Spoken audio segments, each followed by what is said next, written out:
On the morning of June 6, 1944, a German artilleryman named Franz Gockel lay behind a machine gun in a concrete strongpoint above a stretch of French coastline the Allies had code-named Omaha. He had been at his post since before dawn, when the naval bombardment began, and he had spent those hours pressing himself into the sand floor of the bunker while the earth heaved around him. When the shelling finally lifted and the smoke thinned over the water, Gockel raised his head and looked out through the firing slit, and what he saw did not make sense to him. The sea was full of boats, not dozens of boats, hundreds. They came out of the grey morning in long, ragged lines, and the ramps dropped, and men began to wade into water that was already turning red. Gockel and the men around him opened fire. They had interlocking fields of fire arranged with great care, machine guns sighted, so that their streams of bullets crossed each other and covered every meter of open sand. The Americans came into that fire and were cut down in rows, and still more boats came, and still the men in them stood up and walked into the water. Gockel would survive that day, badly wounded in the hand, evacuated before the position finally fell. He lived a long life afterward, and in his later years, he wrote about what he had witnessed, and he returned to that beach many times to meet the men who had once been trying to kill him. But on that morning, firing into the surf until his gun barrel scorched, he could not understand what he was looking at.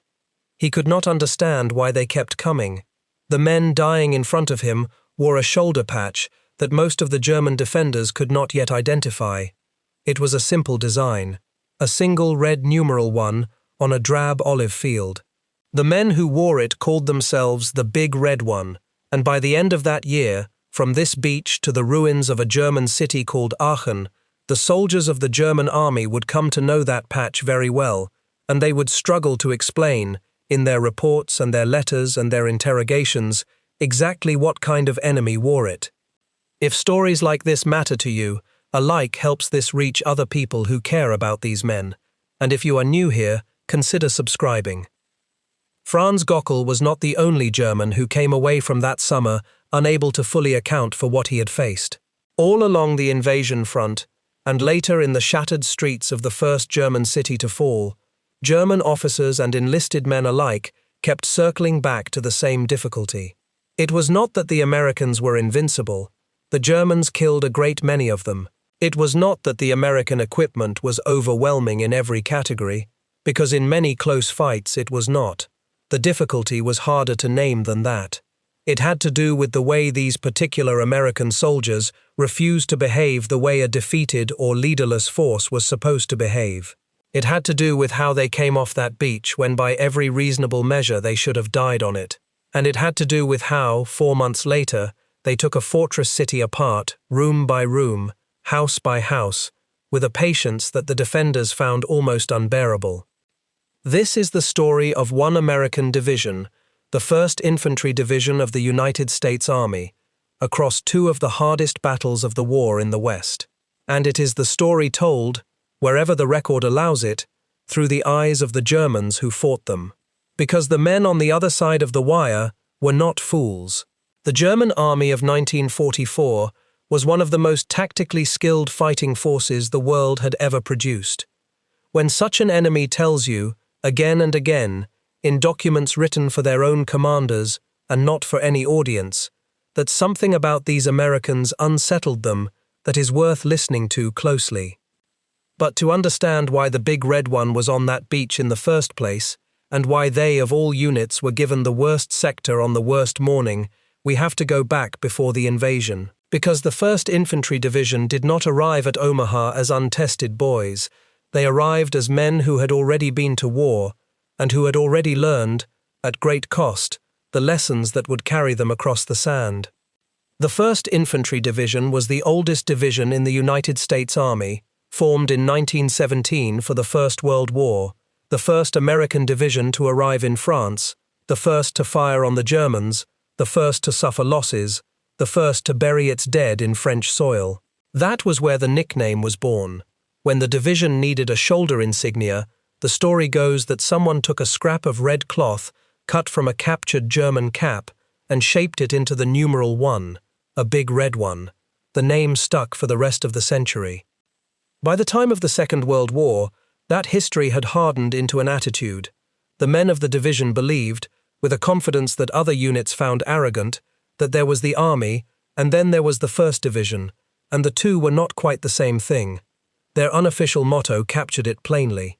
No mission too difficult, no sacrifice too great, duty first. And under the command of Major General Terry de la Mesa Allen and his deputy Theodore Roosevelt Jr., the son of the former president, the division earned a reputation in the Mediterranean as superb in combat and very hard to control out of it. They landed in North Africa in November 1942 in Operation Torch, the first large American ground action against the Germans in the West. Their first fights were against Vichy French forces around the Algerian coast, and then they turned east into Tunisia to face the Germans and Italians directly. There, the Green American Army got its first hard schooling. In the winter fighting, American units learned that courage alone counted for very little against experienced German troops who understood how to combine tanks, artillery, and infantry into a single coordinated blow. The lessons were paid for in blood, and the men of the 1st Division absorbed them. At a mountain pass called El Guetar, in the spring of 1943, that schooling paid off. The 1st Division stood in the path of a German armoured assault, a thrust by a veteran panzer division, and it did not break. The men held their ground, let the tanks come into a killing zone laced with mines and anti-tank guns, and shattered the attack. It was one of the first times American troops had stopped a major German armoured assault in open battle, and it told the division something about itself. It could take the worst the German army had and remain standing. The men learned there what massed German artillery could do to exposed infantry, what tanks could do to men caught in the open, and, most important, what it took to survive both. They learned to dig deep, to move fast across open ground, and to keep fighting in small groups when the larger formation came apart.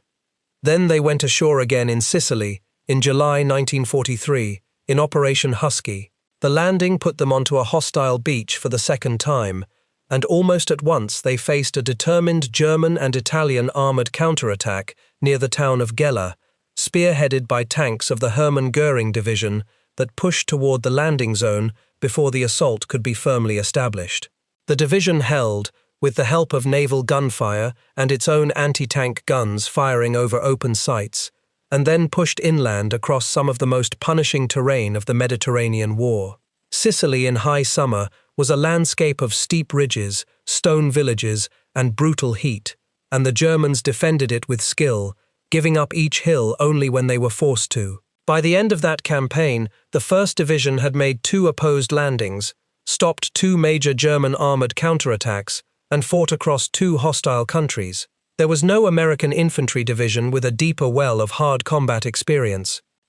By the end of the Sicilian campaign, the division had a problem, and the problem was its own success. Terry Allen and Theodore Roosevelt Jr. had built a unit that fought magnificently and behaved, in the eyes of higher command, abominably. The men were undisciplined in the rear, contemptuous of other units, and loyal above all to the division and to Allen personally. General Omar Bradley, who commanded the corps above them, relieved both Allen and Roosevelt of their positions after Sicily. It was not a punishment for failure in battle, it was almost the opposite. It was a decision that the division had become too much its own creature and needed to be brought back under the hand of the wider army. Into that command came a very different kind of soldier. Major General Clarence Hubner took over the 1st Division in August 1943. Hubner was himself a product of the division. He had served in its ranks in the First World War, risen from enlisted soldier through the officer grades, and been decorated many times over. He knew exactly what he had inherited, and he knew these veterans considered themselves beyond the need for basic training. So the first thing he did, to their fury, was order them back to the training fields. Close order drill, marksmanship, discipline. The veterans of Africa and Sicily were made to stand inspections and practice the fundamentals like recruits. They hated him for it at first, but Hubner was not trying to insult them. He was trying to make sure that when the hardest day came, The discipline would hold when everything else fell apart. That decision would matter more than anyone could have known, on a beach in Normandy, 10 months later. This is the part to hold on to as we go forward. The 1st Infantry Division was chosen for Omaha Beach precisely because it was not fresh. Allied planners knew the eastern half of that beach would be a killing ground. They wanted men there who had already been shot at, who had already lost friends, who already knew that the first minutes of a landing are chaos, and that the answer to chaos is to keep moving.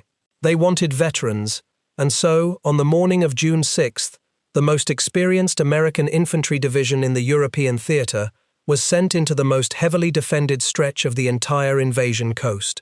What the Germans on the bluffs did not know was that the men they were about to face had already learned how to lose an officer and keep going, how to improvise when the plan dissolved, how to fight as small groups when the large formation broke. They had learned it the hard way, in Tunisia and Sicily.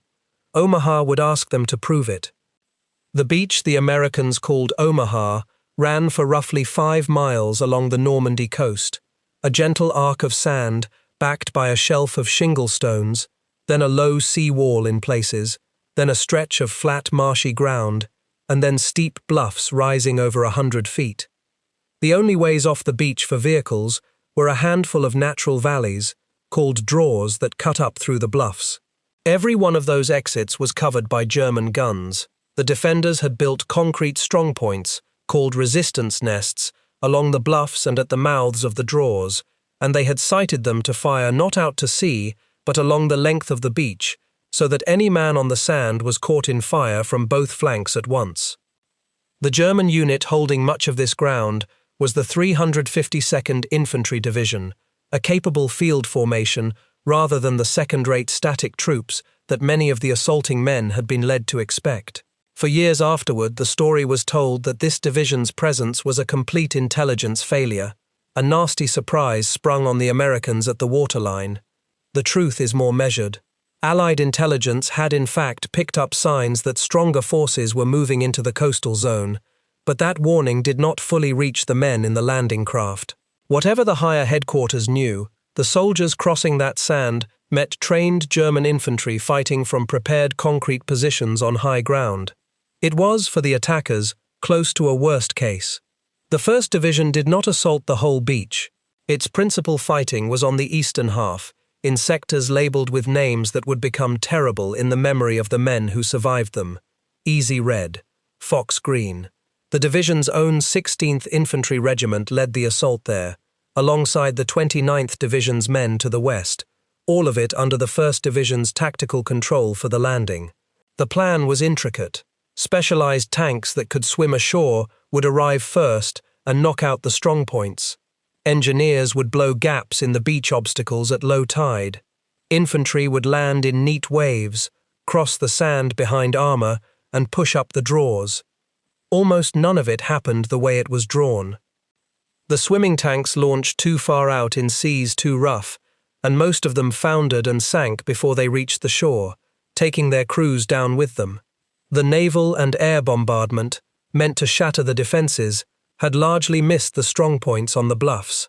The current ran strong along the beach and pushed the landing craft sideways, so that units came ashore hundreds of meters from where they were meant to be, scrambled together with strangers, their careful organization gone before the ramps even dropped. And the German positions, which were supposed to be smashed, were almost entirely intact.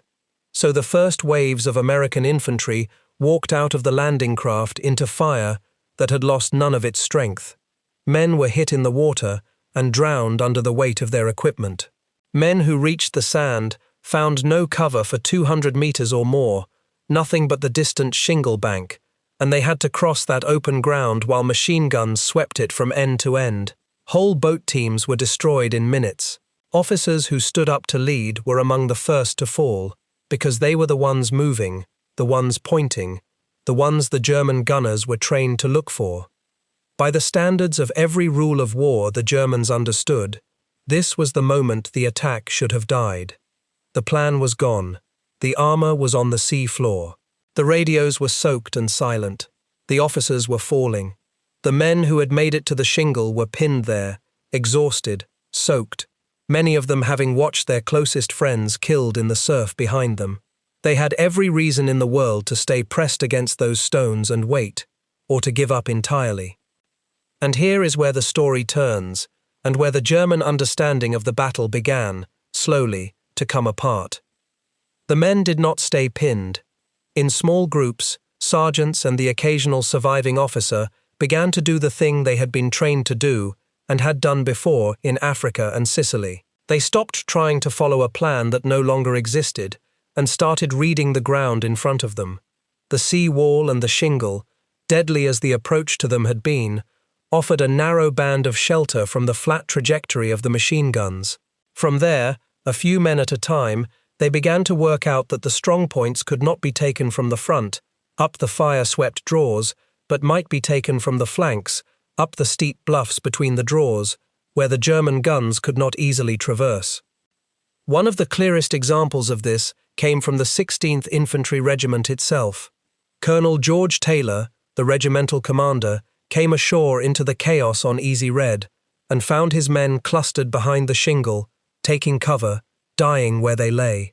Taylor moved among them and delivered a line that has come down through history in slightly different versions, but whose meaning the survivors all remembered the same way. He told them, in effect, that two kinds of men were going to remain on that beach, the dead and those who were going to die there, and that they had better get up and move inland. It was not a subtle piece of leadership. It was a blunt truth delivered under fire. Get off the beach or die on it. And it worked, not because Taylor personally led every man forward, but because it gave voice to what the veterans already knew in their bodies. The beach was the killing zone. Survival lay forward, up the bluffs, into the guns. Among the men who translated that idea into action was a company commander named Captain Joseph Dawson, of G Company, 16th Infantry. Dawson was the son of a Baptist minister from Texas. He led his company off the beach and up one of the bluffs on the eastern sector, moving up a gully with his men, and near the crest, he and his group knocked out a German position that had been firing down onto the sand. Dawson's company opened one of the first paths up off Omaha in that sector, a penetration that let more men funnel up behind them and get in among the defenders on the high ground. He survived the day. He would survive many more battles, and he would be one of the men later associated forever with the phrase, "the man who took the heights above Omaha." What matters for our story is how it was done, not by a grand coordinated assault directed from above, by a captain and a company reading the ground and going up a gully because that was where the fire was not. Working alongside men like Dawson were the non-commissioned officers, whose names rarely reach the histories, but without whom nothing would have moved. One of them was Technical Sergeant Philip Streczek of the 16th Infantry. Streczek was the son of Polish immigrants, a former farm worker from New Jersey, and he had already proven himself in Africa and Sicily as one of the most capable soldiers in the division. On Omaha, it was Streczek and a small group who found and worked up a path through the minefields and wire on the bluff above Easy Red, physically leading men up the slope, prodding and pulling a shocked and scattered group into an assault that carried the high ground behind one of the strongpoints. Streczek survived the war with a chest full of decorations and almost no public fame, and he is one of the truest examples of the thing the Germans could never quite measure. The American attack that morning was not carried forward by its officers alone. It was carried by its sergeants. The men who did this were not anonymous. We know some of their names because they did not survive to tell their own stories, and their comrades made sure the record was written. One of them was First Lieutenant Jimmy Monteith, a young officer of the 16th Infantry from Virginia, who had studied engineering before the war and had already fought in North Africa and Sicily. Monteith landed in the deadly eastern sector near the village of Colville. His company came ashore under murderous fire, hundreds of yards from where it was meant to be. Monteith did not take cover and wait. He moved up and down the beach on foot, under fire the whole time, gathering scattered men and organizing them for the push inland. He led an assault across the exposed flat ground to the base of the bluff. Then he went back down to the beach, into the open, to reach two tanks that were closed up and firing blind, and he led those tanks forward on foot, walking ahead of them through a minefield, guiding their fire onto the German positions. With his men he took a piece of high ground, and then he held it against repeated German counterattacks, crossing the fire-swept ground again and again to keep his defense together. In the end, the Germans surrounded his position, and Monteith was killed while leading the fight to break out of the encirclement. For all of it, he was awarded the Medal of Honor after his death, one of only a handful given for actions on the beaches that day. His citation records that his courage and intrepid leadership were worthy of emulation. Monteith lies today in the American cemetery above the beach where he fell. Another was a soldier of a completely different kind, Technician 5th Grade John Pinder, of the 16th Infantry's Headquarters Company. Pinder was not a rifleman. Before the war, he had been a professional baseball player, a pitcher who had spent 6 seasons in the minor leagues. In the army, he became a radio operator, and he had carried a radio through the fighting in North Africa and Sicily, earning a decoration for staying at his post under fire. On the morning of June 6th, which happened to be his 32nd birthday, Pinder's landing craft stopped about 100 yards offshore, and the men aboard were cut to pieces as the ramp dropped.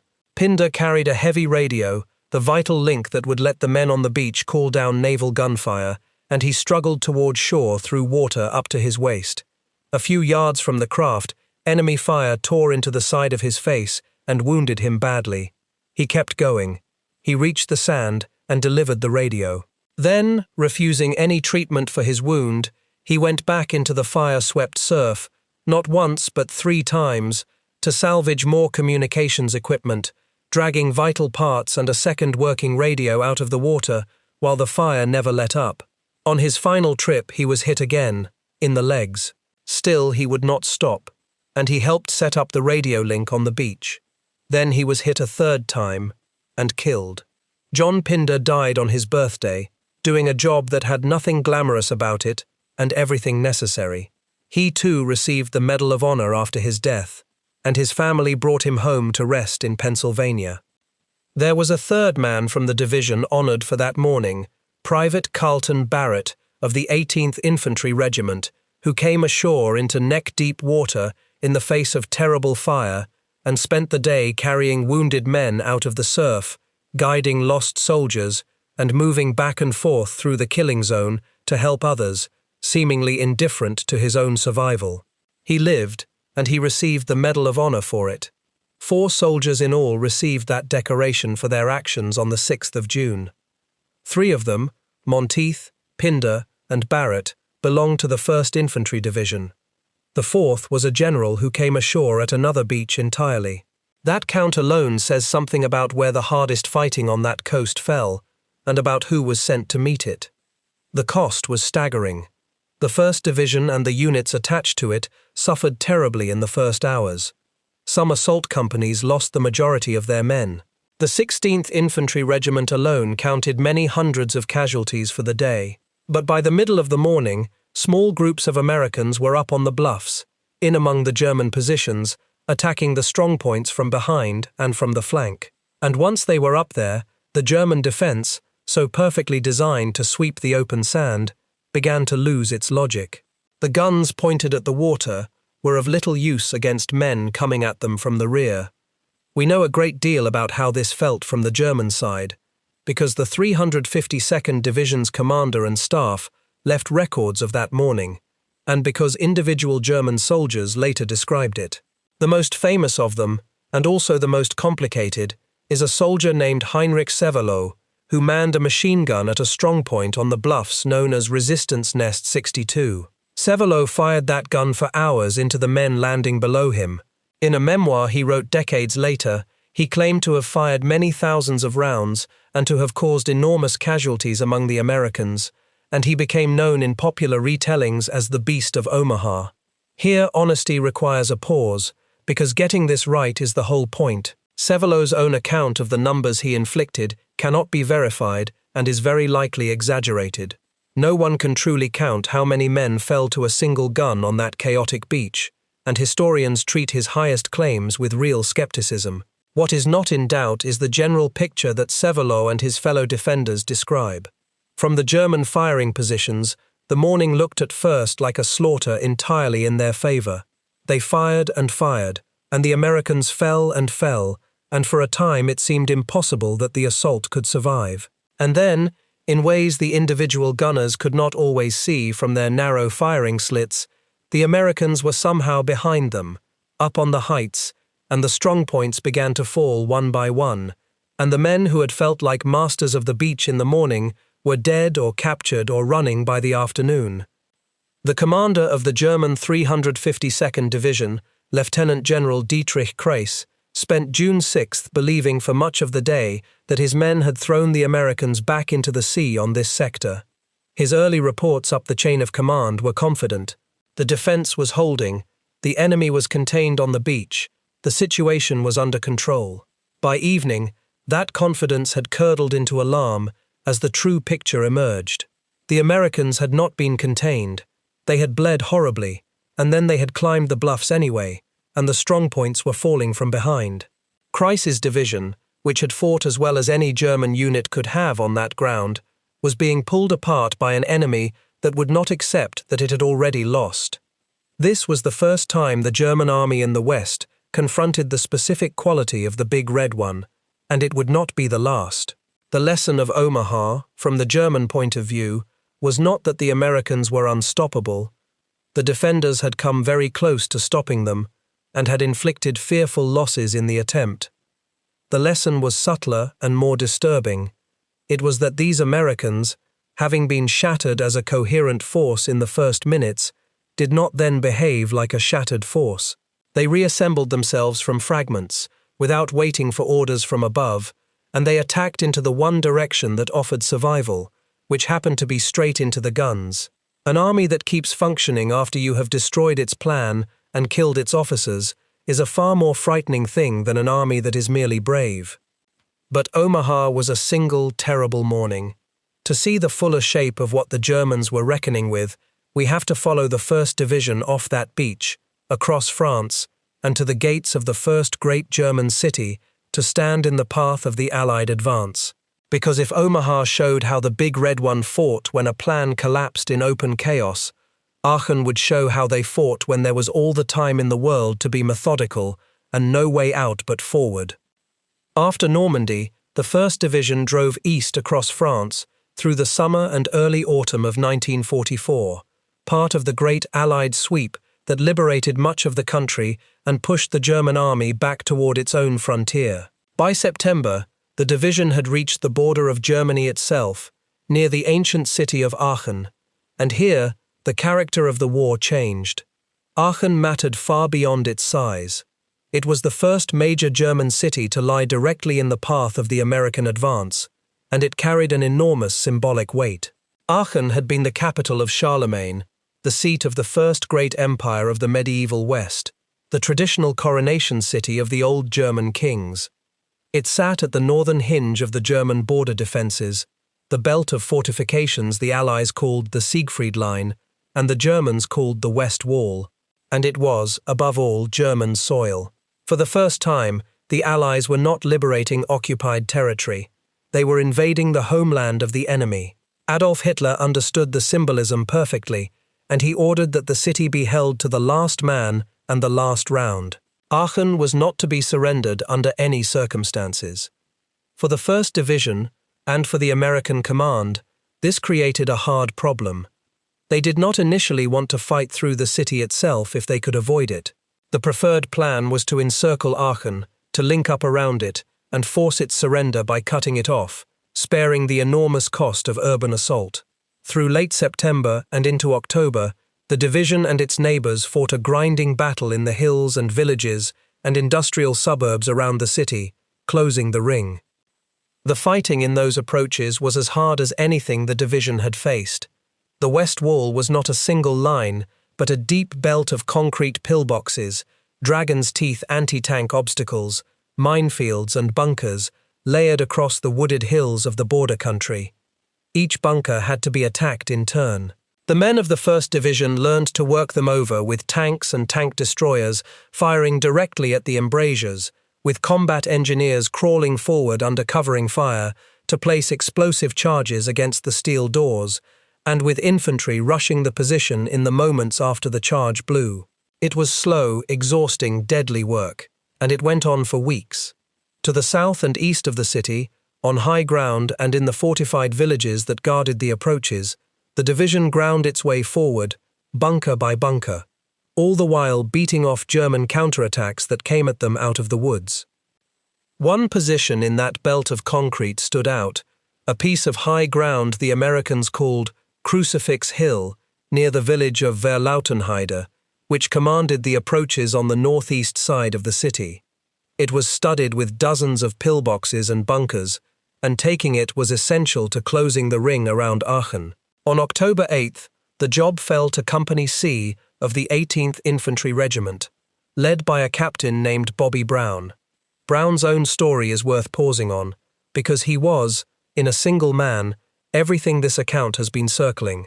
He had been born poor in Georgia, and he had joined the army as a teenager, lying about his age to get in.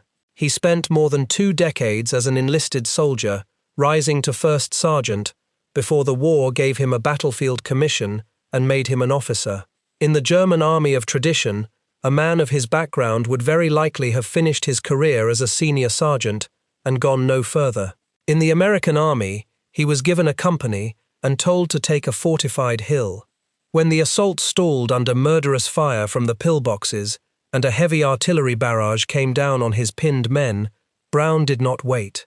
He picked up a pole charge, a long pole with an explosive charge on the end, and he went forward alone, crawling and then running the 100 yards or so to the first bunker under fire the whole way. He shoved the charge into the firing aperture and threw himself clear as it blew. Then he went back for more charges and did it again, and then a third time, at one point wrenching open a steel bunker door as a German soldier carried ammunition through it, throwing his charges inside and diving away as the position erupted. With those bunkers destroyed, the German defense of the hill collapsed. Brown was wounded, but he refused treatment and went out alone again, into enemy ground, deliberately drawing fire so he could locate the German guns, and he was wounded twice more doing it. Only when the hill was secure did he let anyone tend his 3 fresh wounds. He received the Medal of Honor for that day. Across the whole war, Bobby Brown was wounded more than a dozen times. By this stage of the war, the division had a familiar hand at its head.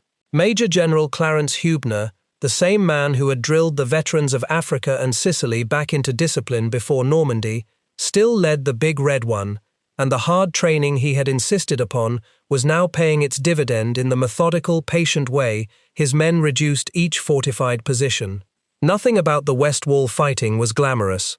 It was the grim, careful application of overwhelming firepower against concrete, repeated hundreds of times, and it wore the German defenders down.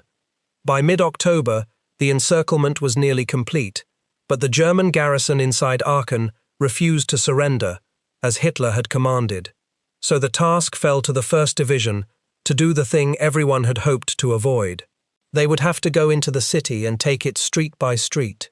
The unit given the mission of clearing Aachen itself was the 26th Infantry Regiment of the 1st Division, commanded by Colonel John Seitz, a West Point graduate who had fought with the division through Africa, Sicily, and Normandy. Seitz had only 2 of his 3 battalions available for the job, because the 3rd had been detached to guard the division's flank. He was going to send perhaps 2,000 men into a city defended by a garrison that outnumbered them, a garrison under orders to fight to the end. He could not win that fight by numbers, so he won it by method. The 2 battalions given the actual work of clearing the city were led by 2 more veteran officers, both West Point men who had commanded companies in Africa and Sicily. Lieutenant Colonel Darrell Daniel took the 2nd Battalion into the built-up heart of the city from the southeast. Lieutenant Colonel John Corley took the 3rd Battalion into the industrial district and the high ground to the north. The soldiers had a blunt nickname for the tactics these men used. They called it "knock them down." It was exactly what it sounded like. What Daniel, Corley, and their officers devised for the clearing of Aachen became one of the classic examples of American urban combat doctrine, and it is worth understanding in detail because the way it was done tells you everything about the mind of this division. Each battalion divided its zone into narrow lanes and assigned each company and platoon a strict boundary so that no group would stray into another's line of fire. The advance would be slow, deliberate, and total. Every building would be cleared. Nothing would be left behind them to come alive again at their backs. The men learned quickly that the German defenders would let them pass, then emerge from cellars and sewers to shoot them from behind, so the rule became simple: clear everything, leave nothing. The core of the technique was firepower used with almost surgical care. The Americans learned quickly that sending infantry down an open street in a defended city was a way to get infantry killed, so instead, they brought their heaviest direct weapons right up into the streets, alongside the foot soldiers. Tanks and tank destroyers rolled forward with the infantry, and in one of the signature choices of the battle, the men brought a heavy field gun, a 155mm piece, into the streets and used it in the direct fire role, aiming it down avenues and straight into buildings. The effect of that gun on the defenders was profound. A shell of that size, fired point blank into a stone building, did not simply damage it. It collapsed rooms, brought down walls, buried defenders in rubble. The German soldiers in Aachen came to dread the sound and effect of direct heavy fire against the houses they were holding. The American method was to identify a strong point, to reduce it with overwhelming direct fire before a single rifleman was exposed, and only then to send the infantry in to clear what remained. When the infantry did enter a building, they cleared it from the top down where they could, coming in through upper floors and working downward, and they threw grenades ahead of themselves into every room before entering. They blew holes through the interior walls between adjoining buildings, a technique the soldiers called mouse-holing, so that they could move from house to house without ever stepping into the fire-swept street. It was patient, relentless, and to the defenders, deeply demoralizing. The German garrison could win no decisive engagement against this method because the Americans never offered one. There was no massed charge to break, no exposed advance to cut down. There was only the steady, grinding, block-by-block reduction of the city, building by building, with the defenders always on the receiving end of the heavier weapon. The German garrison inside Aachen was a mixed force, hastily assembled, including elements of various units thrown into the city as the crisis grew, and stiffened by more capable troops sent in at the last moment. The overall command of the sector, the corps holding this stretch of the front, was under General Friedrich Köchling, and the wider defensive effort involved German attempts to relieve the city from outside with counterattacks, including elements of strong panzer and grenadier forces. Those relief efforts battered at the American ring, but could not break through to save the garrison.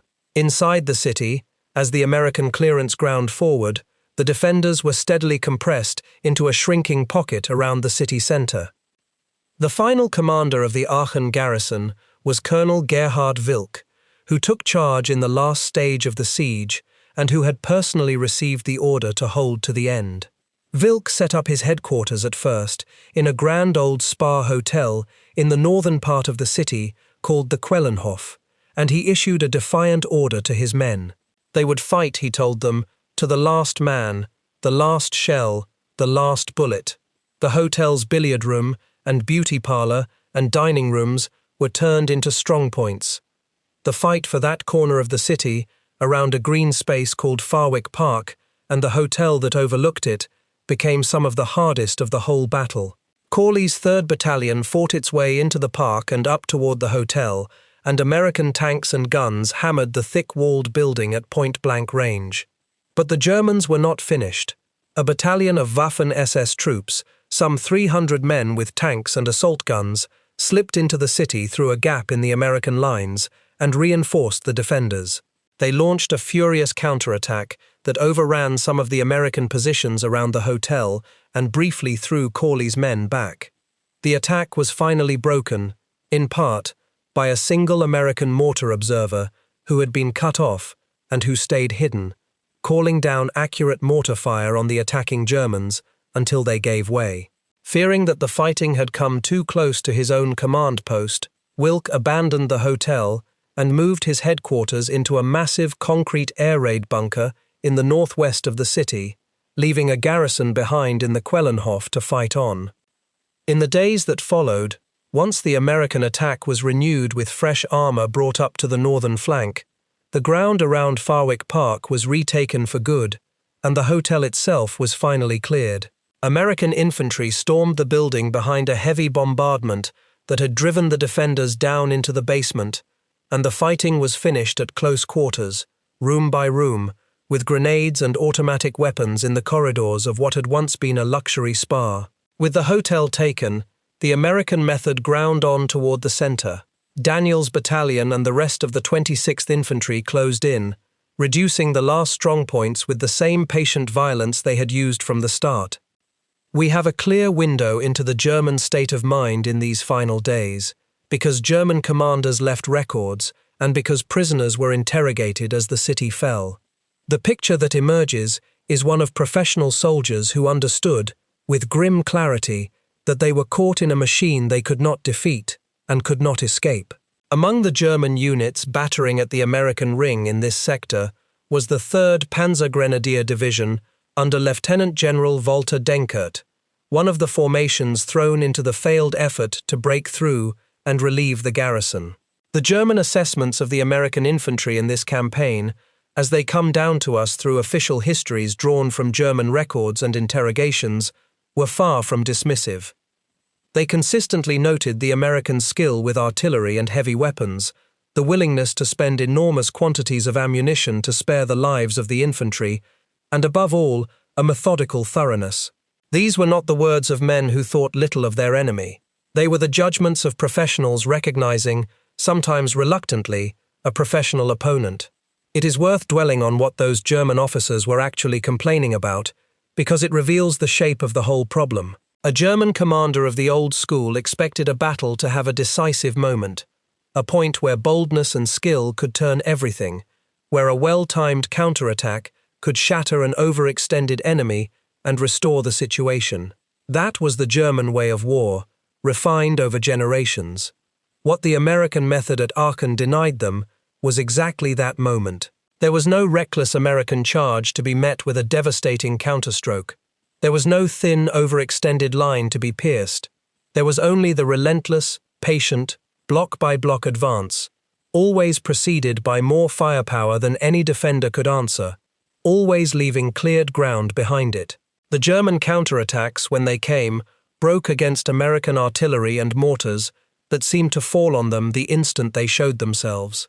The German command found itself feeding its best remaining troops into a fight that offered no decisive prize, only a slow and certain attrition, and it kept feeding them because Hitler's order left no other choice. That is the deeper meaning behind the dry professional language of their reports. They were describing an enemy who had taken away the one thing their whole tradition depended upon, the chance to win by a single brilliant stroke. That recognition is the heart of what the Germans said about the Big Red One after these battles, and it is important to be precise about it, because the internet is full of dramatic quotations attributed to German soldiers that cannot be traced to any real source. There is a famous line that circulates, supposedly spoken by a German, about facing the 1st Division, to the effect that the Americans were no longer amateurs and had become something terrible. It makes for a stirring caption. But an honest telling has to say plainly that many such quotations are of uncertain origin, and that the strongest evidence of German respect lies not in colorful one-liners, but in the sober language of their official reports and the documented behavior of their soldiers. And that evidence is more powerful than any invented quote, precisely because it was never meant to impress anyone. Consider what the German records and the conduct of the battle actually show. At Omaha, a German division commander spent a day convinced he had won, and then watched his prepared defense unravel from behind. At Aachen, German commanders watched a numerically inferior American force take a fortified city they had been ordered to hold forever, and take it not by reckless courage, but by a cold and patient competence that offered them no opening to exploit. The German soldier in Aachen was not beaten by a wild charge he could have shot to pieces. He was beaten by an enemy who brought a heavy gun to the mouth of his street and dismantled his position while staying out of his sights. There is a particular kind of despair in being defeated that way, by method rather than by frenzy, and the German accounts carry it. On October 21, 1944, Colonel Wilk accepted that further resistance was pointless and surrendered the Aachen garrison. Thousands of German soldiers went into captivity. Aachen became the first major German city captured by the Western Allies.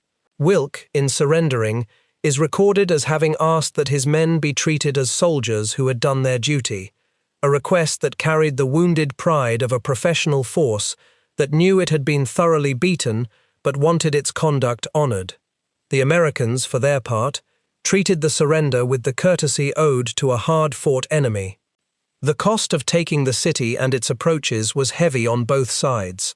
Across the whole battle for Aachen and its surrounding ground, the American forces suffered thousands of casualties, and the German losses were greater still, with thousands killed and wounded, and more than 5,000 taken prisoner. The German army had poured units into the fight to save the city and to hold the ground around it, feeding them in a piece at a time, and it had watched them consumed piece by piece.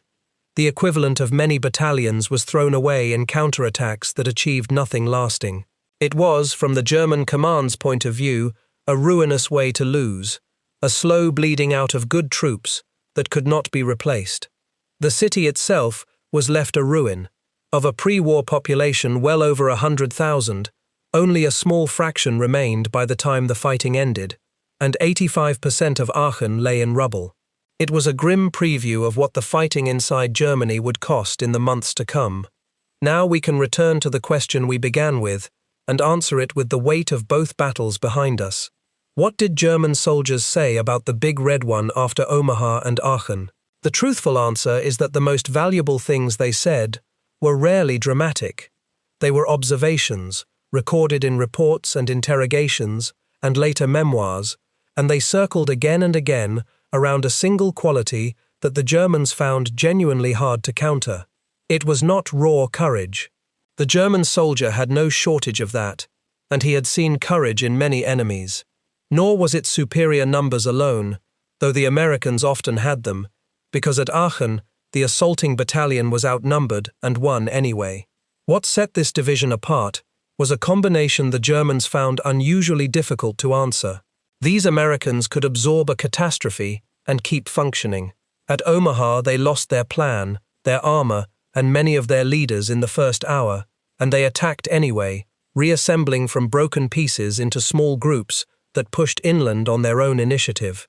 And these same Americans could, when the situation allowed, fight with a patience and a lavish, careful use of firepower that gave a defender no dramatic moment to seize, no charge to break, only a slow and certain reduction of everything he was holding. The German army was built, at its core, on the brilliance of its officers and the initiative of its small unit leaders, and it prized the decisive stroke, the bold counterattack, the quick and violent resolution. Against that instinct, the Big Red One presented two faces that were each, in their own way, maddening. On the beach, an enemy too broken to follow a plan and too stubborn to stop. In the city, an enemy too methodical to rush and too well armed to resist. The first face could not be finished off. The second face could not be provoked into a mistake. And a German soldier who had faced both, at Omaha in June and at Aachen in October, might well struggle to put into a single sentence what made these men so hard to beat. Franz Gockel, the 18-year-old machine gunner from that first morning, lived to be an old man. He came back to Omaha Beach many times in the decades after the war, and he formed friendships with the American veterans who had once been the figures in his gun sight.